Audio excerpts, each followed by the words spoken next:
Hop, 10 ta sartaroshxona ma'lumotlar orasidan bittasini tanlab olish uchun SQL juda qiynalishi holatlari olib keladi. Buni optimizatsiya qilganda yo alohida databazga ajratiladi yoki eng bo'lmaganda bitta databazda sxemalar orqali boshqariladi. Hop, endi buni kod tomonlama ko'radigan bo'lsak, bu Docker, ya'ni Dockerga qurilgan. Buni описаниеga qo'yaman kodini. Public qilib repo yaratib ochib qo'yganmiz. Bu yerda mana publicda turibdi. Barber backend versiya 1da. Описаниеga qo'yib qo'yaman. Xohlasalaring klon qilib o'zlaringiz sinab ko'rishlaring mumkin. Hop, Dockerda Postgresda qilingan database. Postgresda hop Sail ishlatilgan, ya'ni o'sha Docker bilan to'g'ri aloqani osonlashtirish uchun Laravel Sail Laravel 12 da qilingan. Hop, ko'radigan bo'lsak, bizda FileMath adminga ulangan. Bizda domain, subscribe plan, tenant subscription modellarimiz bor. Ular har biriga to'xtaladigan bo'lsak, buni ma'lumotlar bazasi bilan birgalikda ko'radigan bo'lsak, menimcha ma'lumotlari o'z-o'zidan gapiradi. Hop, tenant bu o'sha har bitta sartaroshxonaga alohida database yaratish uchun, sartaroshxonalarni alohidalash uchun, ya'ni bo'laklarga bo'lish uchun asosiy rolda, ya'ni users deganday tenants, ya'ni users tableda ahamiyatiday darajadagi table deb qarasak bo'ladi.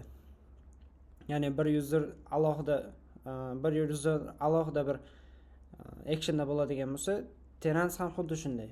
Tenantga boshqa narsalar bog'lanadi. Xuddi userda masalan biror bir istoriyalarini user orqali topiladigan bo'lsa, tenant ham xuddi shu kompaniyaga sotilgan narsalar, kompaniya ishlatadigan, kompaniyada foydalanilgan har bir narsalar tenant orqali topiladi.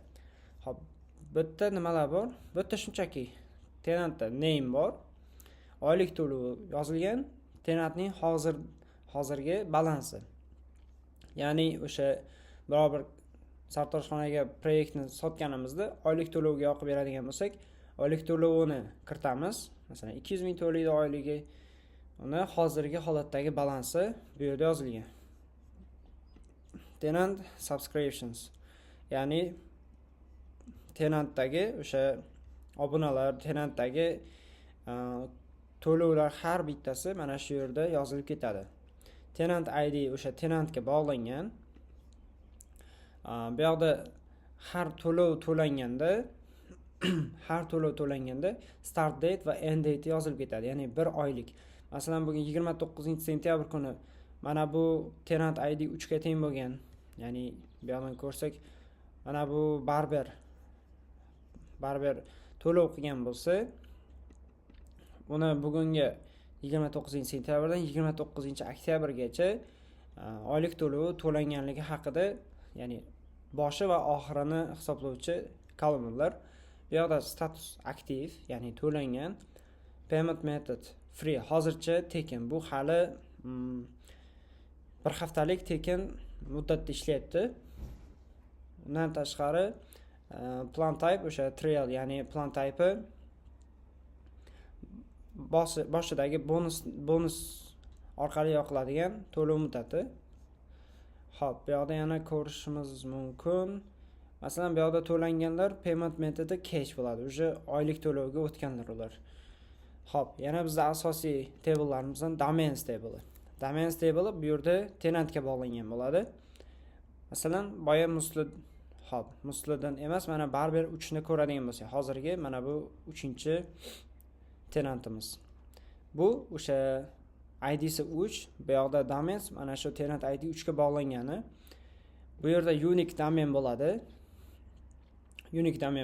Bu domain orqali o'sha kompaniya o'zi sotib olgan proyektini shu domain orqali ochadi. Bu domain alohida bo'lishi, uni alohida databazga ega bo'lishiga xizmat qiladi va alohida noldan o'zi ma'lumotlarni saqlay oladi.